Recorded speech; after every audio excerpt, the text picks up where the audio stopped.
जय गुरु समस्त को यही तथ्यभित्तिक जाजन सीरीज रे स्वागत जनाए। आज मोर आलोचनार विषय सद्गुरुंकर लक्षण संबंध रे श्री श्री ठाकुर कौन कहिसेंती। यही आलोचनाटी मोर परम प्रेममय श्री श्री ठाकुरंकर पवित्र ग्रंथ आलोचना प्रसंगे 22 नंबर खंड तारीख 1/9/1953 उद्धृत।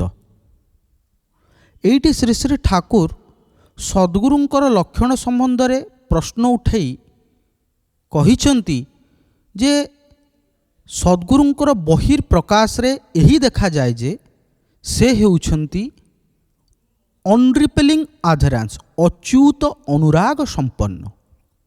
ता व्यतीत से मध्य गॉर्जियसली सिंपल जाक जमक मध्यरे मध्य सरल नॉर्मली नॉर्मल स्वाभाविक भावरे स्वाभाविक वाइजली फुलिश ज्ञान सत्य अजान। तेणु यही तीनोटी लक्षण श्री श्री ठाकुर सद्गुरुंकर संबंध रे कहिसेंती कि सद्गुरुंकर लक्षण रे आमे माने देखिबाकू निश्चित भावरे पाइबा तांकर बहिर्प्रकाश रे देखिबाकू पाइबा कि सी होउचंती अच्युत अनुराग संपन्न एवं सी gorgeously simple normally normal wisely foolish जाकजमक मध्य सरल स्वाभाविक भावे स्वाभाविक एवं ज्ञान सत्य मध्य अजान।